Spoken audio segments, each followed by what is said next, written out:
Okay, everyone. Welcome to today's StuRents Quarters Webinar. Before we dive into the exciting insights that we have in store today, I just want to take care of a few quick housekeeping details.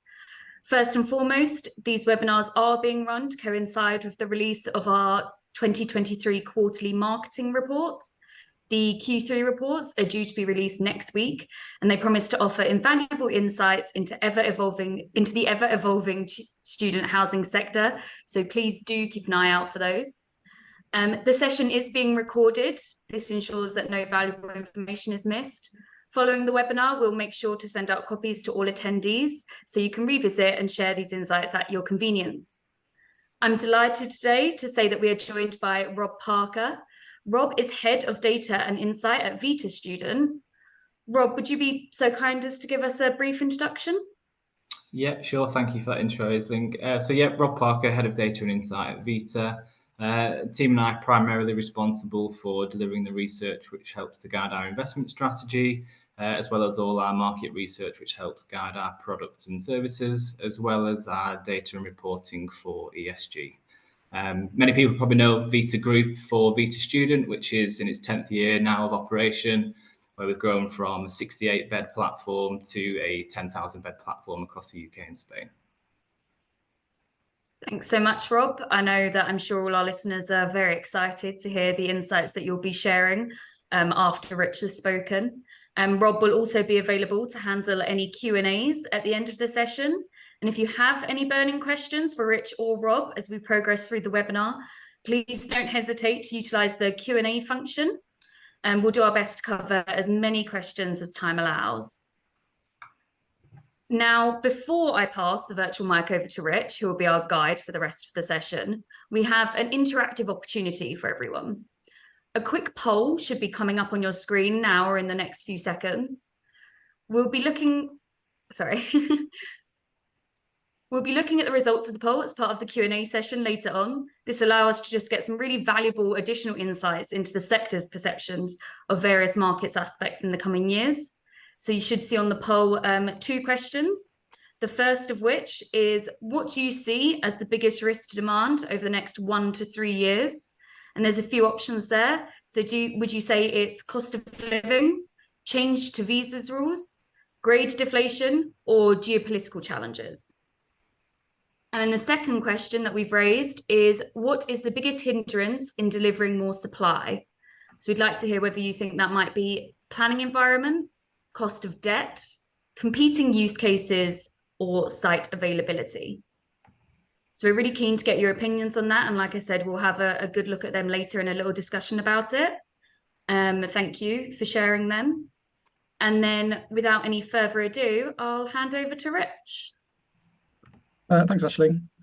Right, so as usual, a fair amount to get through in a relatively short space of time. So topics we'll be covering today, we'll start off by looking at the latest clearing stats, and we'll dive into that in a bit of detail. We'll then move on to look at how search behaviour has changed quarter on quarter, before moving on to look at the latest PBSA occupancy. We'll then touch on the latest updates to the pipeline before we hand over, as Aisling said, to Vita, and then we'll go through the Q&As at the end of the session as well. So starting off, let's look at the latest UCAS data. Just a bit of background context for anybody not aware of this. Actually, UCAS release clearing stats every day during the clearing process, so we are keeping a very close eye on that. It's worth saying that for these next kind of 4 or 5 slides, these numbers will continue to evolve, so do bear that in mind. Typically what we'll do when they release their final data set, we'll put some information out on socials and our website, so do keep an eye on that. This first particular slide is actually looking at the stats on results day. So this was last week, and it's looking particularly at the number of students basically free to be placed into clearing. Now, what we can see from the chart on the right-hand side, which is just splitting that by those kind of 3 key demographics, is that they are at pretty high levels compared to where they have been at historical levels. So the number in clearing was up pretty much across the board. One of the big driving factors there, which has been covered by the press recently, and is really the opposite of what we saw during COVID, is this idea of grade deflation. So during COVID, we saw grade inflation, whereas now we're kind of seeing grade deflation. And that means students obviously not necessarily getting the grades they were expecting. And obviously that's having an impact on the number going through clearing, but also individual recruitment at universities and how that may impact kind of demand for accommodation. We'll come back to that a bit later as well. Looking at the next slide, we've then just looked at the number of applicants. So this particular data set is 6 days after results day. And again, do bear in mind, numbers will evolve. Interestingly, what we can see there, again, just splitting it by those 3 key demographics, just to point out the headline numbers. So UK applicant numbers were down 2.8% year on year. Somewhat surprising, particularly given the well-reported rise in 18-year-olds now that we're going to be seeing going forward. And so somewhat interesting there. EU numbers, again, down year on year, and we can see the impact that Brexit obviously had on EU recruitment in 2021. And obviously, again, still seeing some impact there due to post-Brexit fees. Interestingly, non-EU numbers are up in terms of applicants. We will look at acceptances in a minute, which shows a slightly different story, but somewhat positive to see, obviously, non-EU numbers in terms of applicants still up year on year. The interesting trend there is that's definitely not as strong as it has been in previous years. So we're up 3.3% this year, whereas if we look at 2021, there was a 14% rise. So a bit of a question mark there over, is international growth slowing at this stage? As I mentioned, this time we want to look at the number accepted so far into university. And again, this is 6 days after results day. So just to pick out the headline numbers, starting with the UK. So again, at this stage in the cycle, down 1.5%. That's actually slightly better than last year, when at that stage in the cycle was down just over 2%. EU numbers down 8.3, again, slightly better than last year in terms of not such a drastic fall. What is interesting, though, is the non-EU numbers. So if we look at non-EU acceptances, again, so far in the cycle, those are actually down. And you can see non-EU is the kind of lighter blue bar on the chart. And you can see that's the first time they've been down at this stage in the cycle since at least 2015. So that's pretty interesting. And if we compare that to last year, they were up nearly 14% at this stage. So one to keep a close eye on. Again, we'll be looking at these stats every day as they're released by UCAS, and we will obviously keep people updated if we see any particular changes day on day. Looking at the country splits rather than just the broad categories of EU, non-EU and UK, we just picked out the 3 largest to start with. So as we'd probably expect, of those non-EU acceptances, where are they coming from? The majority is China. So 28% of those non-EU acceptances come from Chinese students, just under 13,000 so far. And again, those numbers could well change. What is interesting, again, though, looking at that year-on-year difference, is that's down nearly 12% year-on-year. So 1,730 fewer Chinese acceptances at this stage compared to previous years. Interestingly, India is taking up some of that slack. So that's seen a relatively big rise year-on-year. So up 590 in terms of acceptances and up nearly 14% year-on-year. The 3rd largest category there is those from Hong Kong. And again, that's actually down slightly year on year as well. So some interesting points there. Again, it's going to be very interesting to see how those individual countries develop throughout clearing. Obviously, the Chinese numbers are the one that I think will get most interest, particularly from a PBSA standpoint. Now looking at the data by tariff providers. So just for clarity, tariff provider is a category that UCAS determine, essentially splitting universities by entry requirements. The chart on the left is looking at all acceptances across all domiciles. And we can see that actually, as we've seen, because they've declined overall, we've seen a decline across all those tariffs. Higher tariff universities have actually perform better than the rest, albeit they are down ever so slightly year on year. What is interesting is that last year we saw a pretty big reduction year on year, and that was due to over recruitment during COVID at those higher tariff institutions and then cutting back recruitment in 2022. So a recovery from that, but again, still relatively flat year on year from a total acceptance standpoint. Looking at the non-EU numbers on the right-hand side, so actually interestingly there, what we can see is that lower tariff providers have actually outperformed so far from a percentage growth standpoint, so up 6.3% year on year, and actually higher tariff providers are down 3.7%. So again, some interesting trends that perhaps not to what people necessarily would have immediately expected, but again, we'll keep an eye on that to see how that changes through the course of the cycle. Moving on from UCAS data now, just to look at our platform data, so data derived particularly from search activity on StuRents, and we can see how that is changing quarter on quarter. So as per previous sessions, what we've done here is we've looked at, of all of those searches being performed on the platform by actively house hunting students, what are they looking for in terms of unit mix? So are they searching for a studio? Do they want 2 beds, 3 beds, etc.? The bar chart represents that data over the last 2 quarters, and we can see how that demand has essentially shifted down towards smaller sizes. So we can see, if we look at the data there, that in Q3 just gone, and that's actually for the month ending June, because that relates to the letting cycle, we can see that about 42% of searches were for 3 beds or more. Whereas if we compare that to Q2, it was around 62%. So as we'd probably expect, and we'll see this in more detail shortly, larger sizes typically preferred at the start of the cycle. And as you go through that season, smaller units becoming more popular. That's partly going to be driven by international demand, which is typically later and generally is looking for studios, 1 beds, 2 beds, etc. On that point, just to give a bit more clarity, and this just elaborates that point I just mentioned. So the chart on the right is looking at the data actually for the last letting cycle. So this is the 2022-23 season, just to give a full letting cycle's worth of data. And we can see, as I've just explained, how that does change during the whole cycle. So the orange bar is representing larger sizes, so those consisting of 3 beds or more, and then you have either 2 beds or 1 beds in studios. So as I just described, large units typically preferred at the start of the season, and then smaller units typically at the end.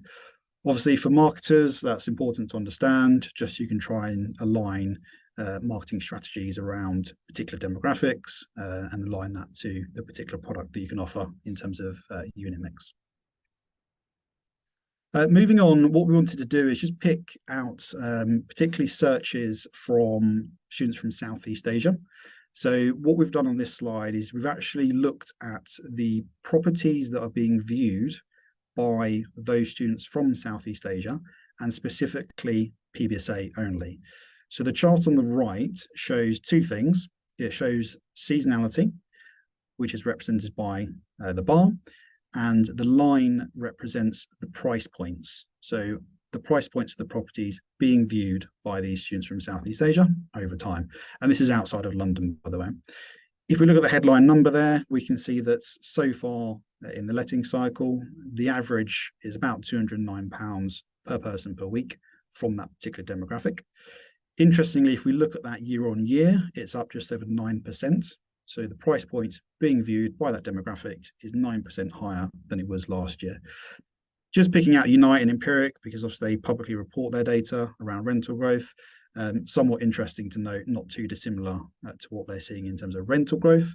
So Unite recently reporting about 7% and Empiric about 9%, albeit they still could change. One of the interesting trends we have heard of recently, though, and this goes back to the data from UCAS that we saw at the start, is some cancellations, particularly in PBSA, and that's partly driven by, again, this concept of grade deflation. So students not necessarily going to the universities they may have expected, and therefore seeing some late cancellations for rooms. What that could mean in the short term is we do see actually some rooms being added back to the market.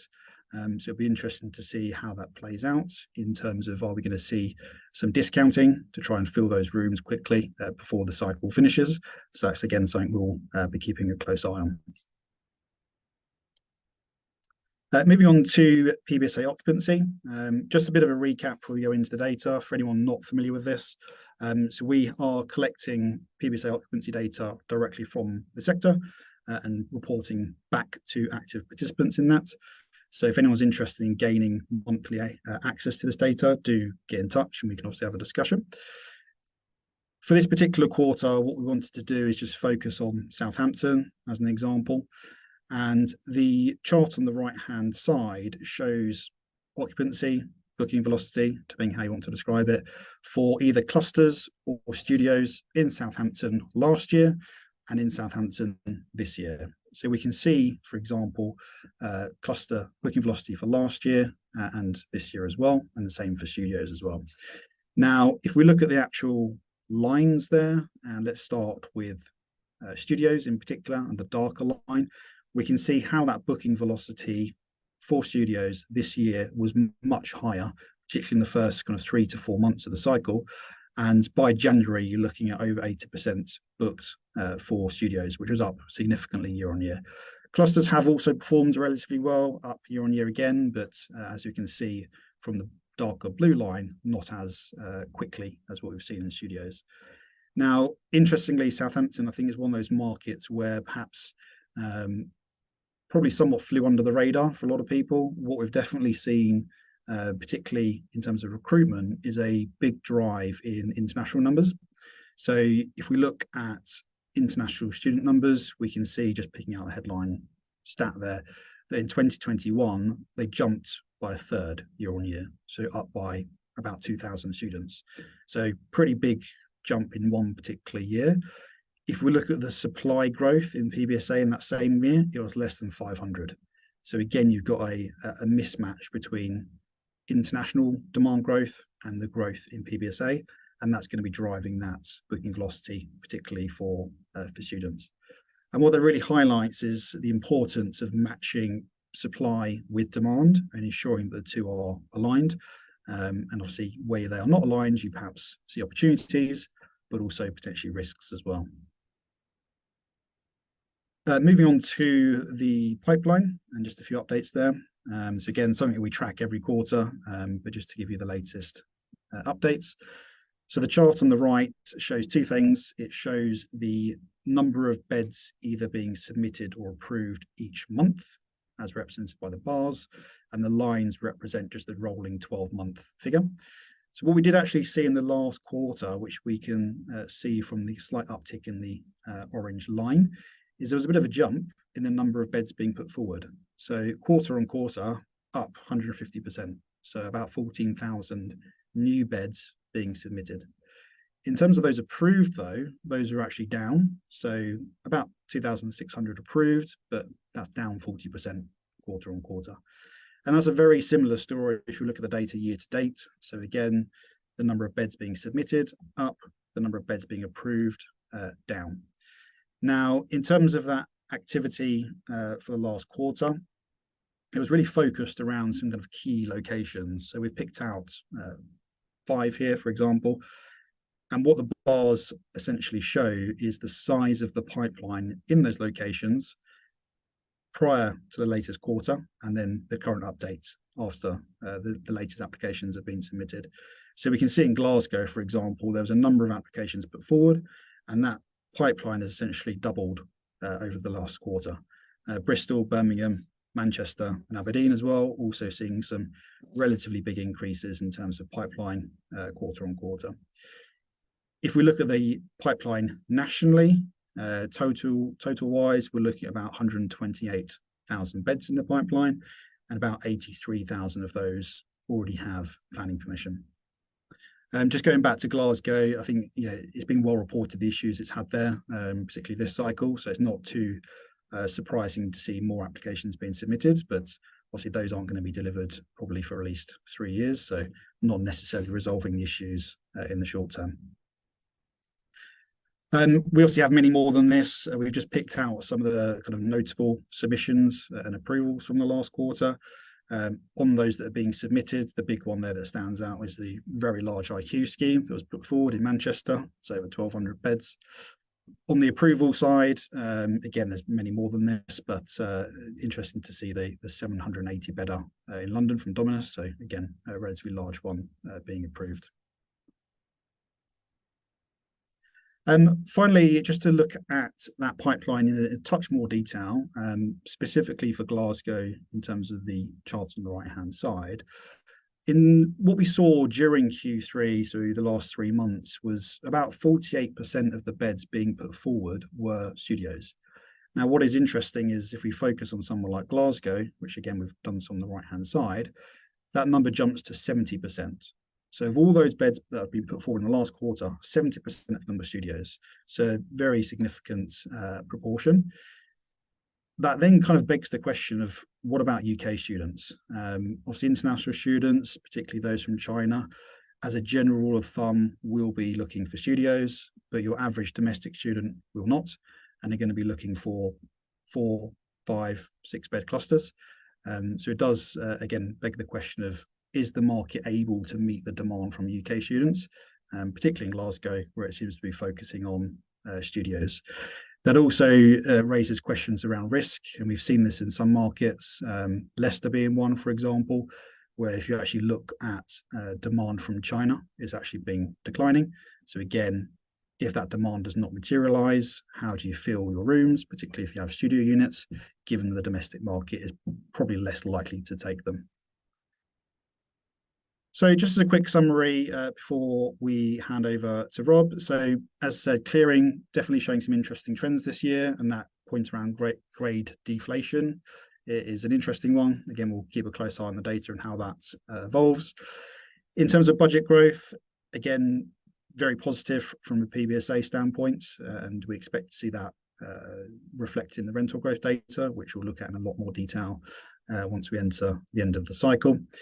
Plan activity definitely increased last quarter, but still heavily skewed towards studios. And then finally, for the most part, PBSA occupancy doing well, as we saw in Southampton, markets like Glasgow and Durham and others. But that's not across the board. And certainly there are some markets like Coventry that have essentially lagged behind. Aisling, I'll hand it back to you next, and then we can go through Rob's slides. Yeah, thanks very much, Rich. I think definitely some very interesting stuff there. We've had a couple of questions raised that we'll look at. And yeah, it'll be interesting to see if any of the UCAS stuff develops any further as they're still releasing for the cycle. And now I'll just hand over to Rob so he can share some of his information with us. Oh, Rob, you're on mute, sorry. Thank you, Aisling. Yeah, so we thought we would give a short presentation today, which really covers a bit of nuance around location as we look at the different cities that are contained within regional Russell Group areas. And we'll talk today about catchment areas and walking zones and total bed numbers. And we generate those catchment areas using a centre point of the primary institution within the city. So that will always be the Russell Group institution. And we have 3 different walk zones that we'll cover. That is 0 to 10, 10 to 20, and 20 to 30. All the bed numbers we then cover and how we talk about distribution is then as a product of those beds capped at a 30-minute walk zone.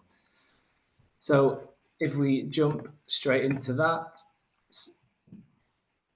well, let's first take a view of the Russell Group, regional Russell Group cities at a macro level. So 2 charts to look at here. First chart on the left-hand side is an indication of how stock is distributed across those 3 walk zones, with the chart on the right-hand side showing how what rent growth has been achieved in direct let stock over the course of the last 2 cycles. So when it comes to distribution, quite clearly, primarily PBSA stock has been delivered in and around that 10 to 20 minute walk zone, accounting for an average around about 7,500 beds across the regional Russell Group cities. The second largest portion is within that 0 to 10 minute walk zone, accounting for about 4,800 beds, with the smallest portion accounting for about 18% or 2,700 beds being positioned in that 20 to 30 minutes walk zone, or what we'll classify as a periphery area. So that manifests into rent growth, quite obviously. So within that third of beds located within that 0 to 10 minute catchment, 60% of that stock is university owned and operated stock. So when we talk about direct let rent growth, quite clearly, increase in demand and a substantial lower supply than the other stock levels has resulted to a substantial rent increase over the course of the last 2 years at 22%. Within that walk zone that is probably a bit more prominent, so 10 to 20, rent growth is slightly more subdued, and probably in line with what Richard just touched upon there, where we saw rent growth of in Peric and United around about 7 to 9% this year, 4 to 5% last year. Thereabouts falls in line with that. With the 20 to 30 minute walk zone being less preferential to students, quite obviously resulting in lower rent inflation over the course of the last couple of years. So how's that translated to performance? Well, 2 charts to look at again here. First line chart on the left-hand side is an illustration of room type occupancy in July over the course of the last 3 cycles. So really interestingly, and again, not surprisingly, as a product of lack of stock or lack of direct let stock within that 0 to 10 minute zone, occupancy is increased by 30% from 2021 through to 2023, coming from around about just over 50% occupied in 2021 to around about 80% occupied in July as of 2023. Probably more interestingly, what you see there is the increase in occupancy in 20 to 30. To coincide that with the rent growth figures we saw on the previous slide, possibly driven by students seeking more affordable options as that rent inflation has ripped through 10 to 20 catchment areas and closer proximity areas. And then at first glance, there's a possible indication of underperformance in that 10 to 20 minute walk zone where there's a high concentration of stock. But what that line is really influenced by is 4 key cities, one of which Richard just touched upon in his presentation in Southampton, where stock was so occupied early in the cycle last year.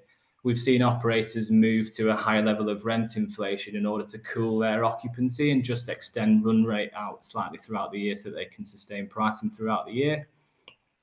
But essentially what that results in is all Russell Group cities showing around about 85% less occupancy in 2023 compared to 2022. And in terms of pipeline distribution, so the pie chart on the right-hand side, it shows that the 10 to 20 minute prominence isn't really going to change much in terms of what can be delivered in the Russell Group regional cities over the course of the next few years.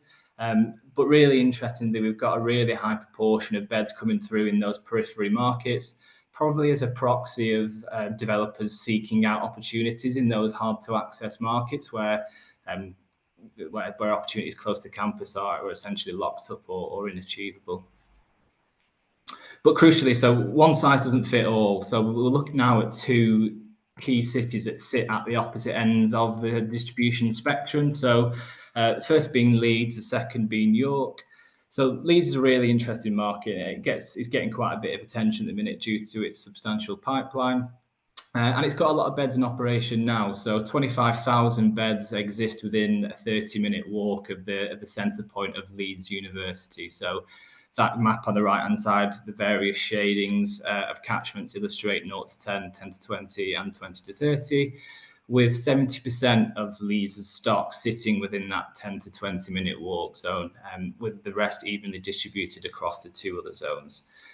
And surprisingly, that's actually not necessarily reflecting poorly on performance. So in 2023, room type occupancy is actually the highest it's ever been.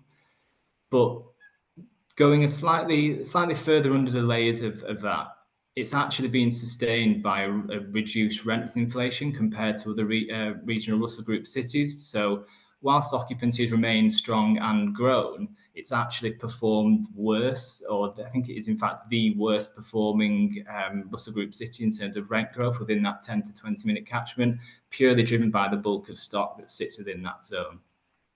And if you look at that area chart to the lower left-hand side, it doesn't necessarily show that the problems in Leeds are going to be alleviated anytime soon. So there's a capacity for 5,000 beds to be delivered over the course of 2024 and 2025 in Leeds.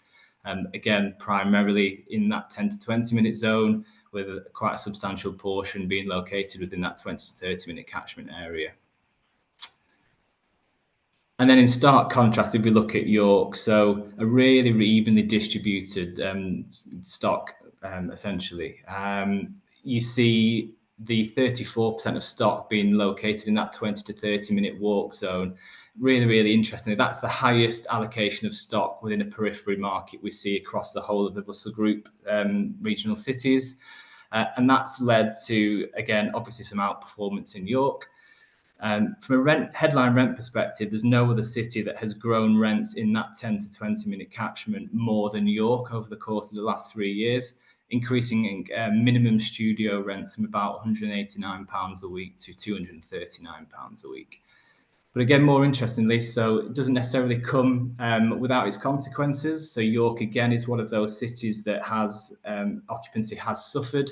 But again, probably as a proxy of operators trying to prolong their sales cycles and extract more value. From 2019 through to 2021, York sold out the whole of 95% of the private direct let market in York sold out by March to May time. So operators will be becoming acutely aware of it. And because, as we can see in the chart on the lower left-hand side, supply isn't changing anytime soon in York. Operators will be quite keen to drive some revenue increases. We've been completely stagnant in York in terms of supply delivery from 2022 through to 2025. Some more stock will come online in 2026. But unfortunately, for students studying in York, rent inflation doesn't appear like it's going to cool anytime soon. So as a brief summary, what we're really big advocates of at Vita is just making sure that we're looking at every single city as a nuanced landscape and not seeing trends or not applying trends we see at a macro level to the micro level within a city. The distribution of stock within a city will directly impact your assets performance, not only from a headline rent perspective, but from a rent growth perspective and from an occupancy perspective. And what operators or developers should be acutely aware of is that your underwrite needs to be worthy of the location. So don't assume a price or rent growth can be sustained across a variety of locations within a city just because it's been achieved by other buildings within that city.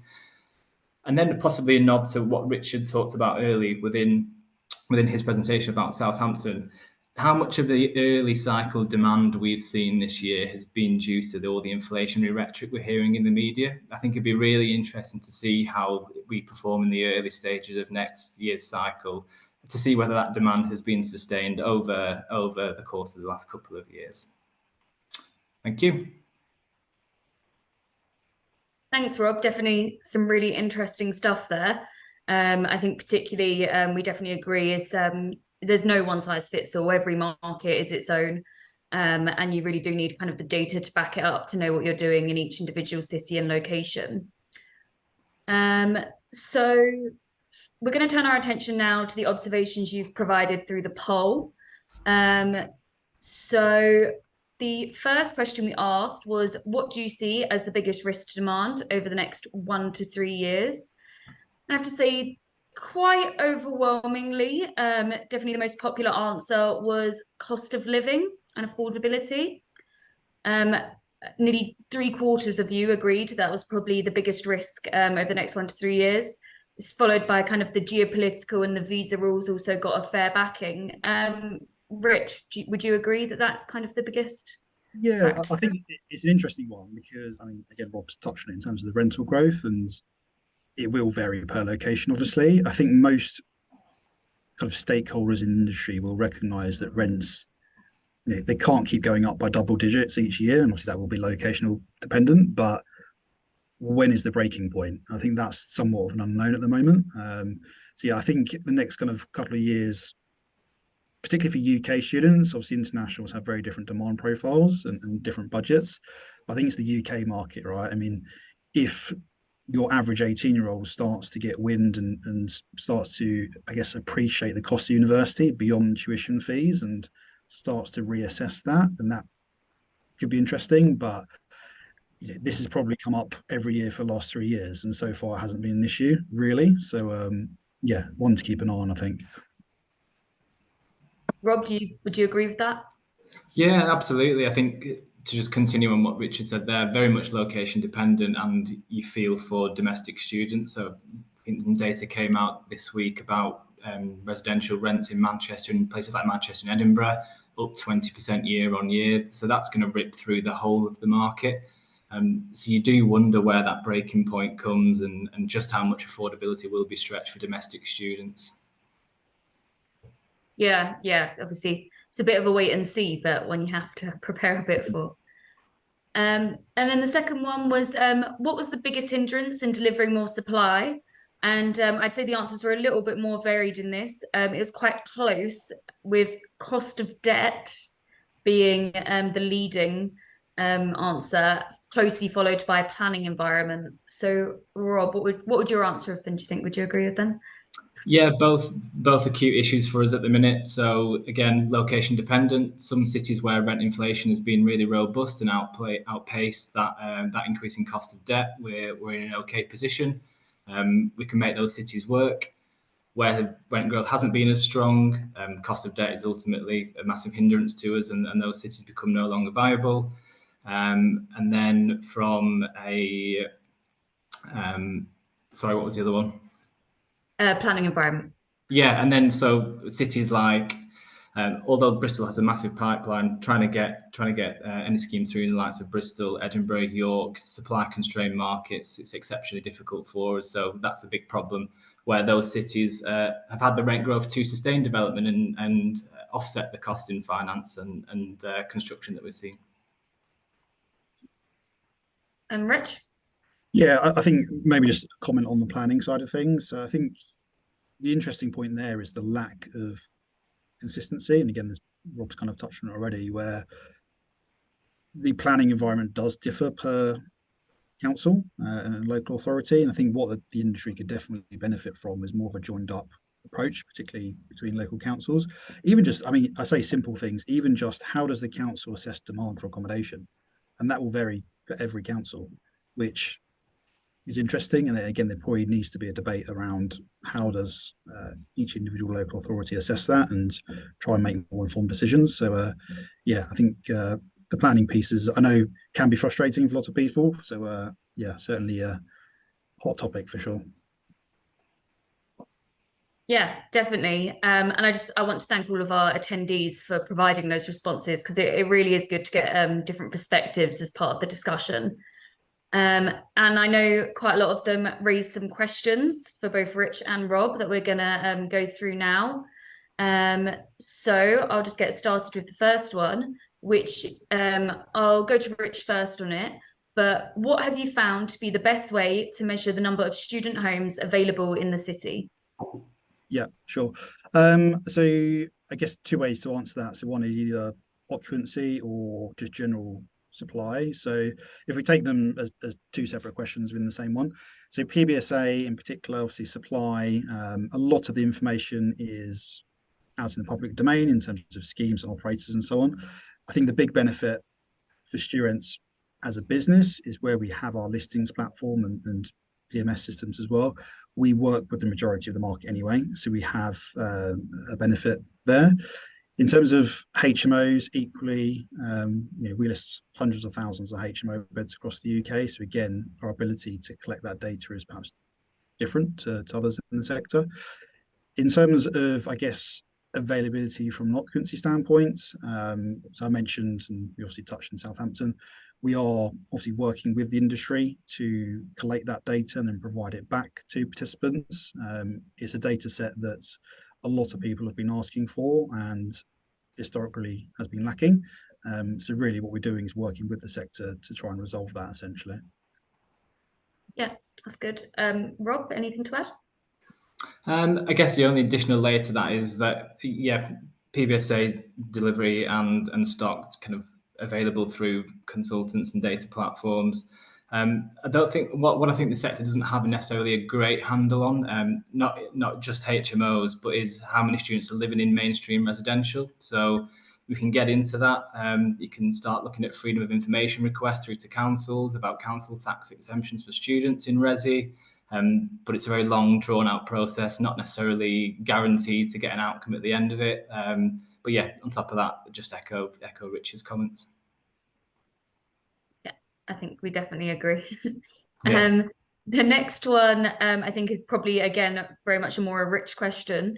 How will student property managers be able to plan ahead, and how will students be able to rent for the upcoming year if we cannot guarantee a property being vacant or if tenants vacate too soon? So I think that question's probably referring to the Renters Reform Bill, and that specifically is going to potentially impact the HMO market with the end of ASTs. So yeah, honestly, at the moment, it's hard to say. And I think the reason I say that is that there's still a lot of unknowns. I think we may have mentioned in one of the last sessions. So originally we had the government white paper that was released, and obviously that covered the bill. There was actually a Commons response to that, and one of the responses as part of that process was actually to exempt student HMOs. So that was actually a recommendation as part of that process. I guess the slight frustration is that when the bill was actually put forward to Parliament, it was actually less clear. So there was, I think, one reference to student and no detail.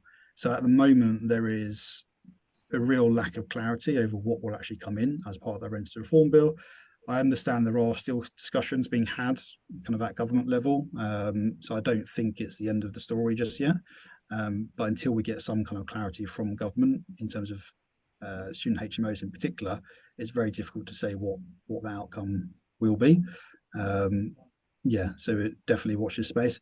I think the concern there is, will the can just get kicked down the road until maybe a new government comes in? So yeah, difficult to see what the outcome is going to be at this stage, really. Okay, thanks. And Rob, I'm going to throw the next one to you first. Does Leeds face a high level of supply risk, i.e. lower rents and occupancy? Where else is there potential risk? So yeah, I think we covered in quite a bit of detail. I think, as with any market, if you have the right product at the right price in the right location, there will always be a demand for your product. And as a developer, or it depends who the person was in the context behind the question, but essentially there will be a place for your product in a market if you deliver it correctly. There's a lot of stock coming through, as we've seen over the course of the last few years, generally in Leeds. Stock has been delivered, but it's also seen quite a substantial amount of demand increase as well. I think 4,000 additional full-time students in Leeds over the course of the last couple of years, additional 2,000 non-EU students. So that at the minute has done enough to keep occupancy levels strong, as we covered, like record levels of room type occupancy. That's not necessarily translating through to actual booking occupancy, but that would be interesting to see. I mean, we're doing well. We've had probably had the best year we've had at our two buildings in Leeds this year. But the 5,000 beds coming through pre-2025 will inevitably cause problems. And if you're looking at delivering stock in and around that 20 to 30 minute walk zone away from campus, I'd be quite sensitive around the assumptions that you would make to underpin your developments in those locations. Yeah. Yeah, interesting. Rich? Yeah, I think, Rob, your points around, we always talk about this as well, but micro location. And as you've already kind of explained this anyway, but again, if you are delivering a scheme that is not in the very exact location it needs to be, that's not going to perform as well as a scheme that's well located. So again, you're repeating what you've already said, but just because, I mean, even rental growth, just because rents are increasing X% in that location doesn't mean your new scheme in a location that maybe is not optimal is going to achieve something similar. Equally, we track, as we went through on the presentation, the makeup of that pipeline. So if you are, let's take a simple example, a operator of an all studio scheme, well, if next door a new scheme is coming online that's also all studios, that's going to impact you more than perhaps a scheme also next door but it's clusters. So again, it's just having that level of kind of micro detail. I think beyond Leeds, Nottingham's the other one that sticks out, just because of the size of the pipeline. So Leeds and Nottingham, largest pipelines outside of London. I think the only saving grace there, and we've touched on planning and cost of debt, is how much of it's actually going to get delivered in the current environment. And we've looked at historically the number of developments that actually come to market versus those that are actually put forward. And obviously it's a fraction of the total. So yeah, that's a bit of an unknown, but that is a positive piece of the pie as well in terms of impact on on rents and occupancy and everything else. Yeah, they're two like very much like locally based or locally driven markets as well. So the cost of debt piece is really interesting. So a lot of consent's gone through in those two cities where local developers might have worked up a consent, don't have the capacity to deliver it or desire to deliver it. They may have traded out over the course of the last 18 months at pretty substantial land pricing pre-humongous increases to cost of debt. How many of those can actually be delivered now is quite interesting as well. So again, there's something that we're monitoring in detail, but quite hard to answer unless you see a drop off or a load of consents going extant. It's difficult to pin down. Yep. Yeah. So I think we'll just do a quick last question. I'll start with you on it, Rich. Following the change in government policy on overseas student dependence, alongside the recent fall in Chinese student applications, is there any concern that this could impact on overall demand, especially for higher priced products? Yeah. So I guess to tackle them one by one. So in terms of the visa part, I think the reality is most of the high-end products are typically going to be focused around the Chinese market. And when we've looked at this data, that visa part of the equation is more focused on Nigeria and India, who are not going to have those really, really high budgets that the Chinese student market has. So I think the immediate impact on that higher end stock is probably less so than maybe some of the stuff that's not as expensive. I think going back to the other part, so yeah, I mean, if we do see a drop off in Chinese demand, obviously that will impact PBSA. And we've seen it in places like Leicester, where actually there's been a reduction in Chinese numbers, and that does lead to some problems. But again, as we've said already, it will come down to the individual institution and universities, really. But yeah, I think the visa parts, is going to impact Nigeria and India students more so, and therefore probably less of the high-end stock. Interesting. Rob, from your perspective? Yeah, so obviously being a high-end operator, it's something that we are aware of. I think naturally over the course of the last few years, we've really seen kind of an organic distribution of our demographics. So we are seeing more students from India, seeing more and more students from the UK choosing our products. And whilst we're aware of it, we do believe we aren't a mass market product. So we aren't going into any market and trying to deliver 3,000 beds, 4,000 beds into markets that can't necessarily sustain it. There's a finite demand that will always remain because of the kind of the prowess and the quality of the UK education system, and we believe that will continue. So whilst we will continue to try and diversify, we believe that it doesn't necessarily pose a tremendous risk to our business model. Okay. Well, thank you both. We have gotten through quite a lot of the questions, but in the interest of time, I think we're going to have to conclude the Q&A session there. But if I can ask our attendees, please keep an eye on their inbox, because we'll follow up via email to address any of the remaining questions that we weren't able to cover today. And also, just for ongoing updates, valuable insights and discussion, can our attendees all make sure they're all following us on our social medias? It's StuRents Intelligence, and we're on LinkedIn, Twitter, Facebook, and I'm sure many others. This means you just won't miss out on any of the future updates, and it'll also ensure that you don't miss the release of the Q3 reports in the coming days.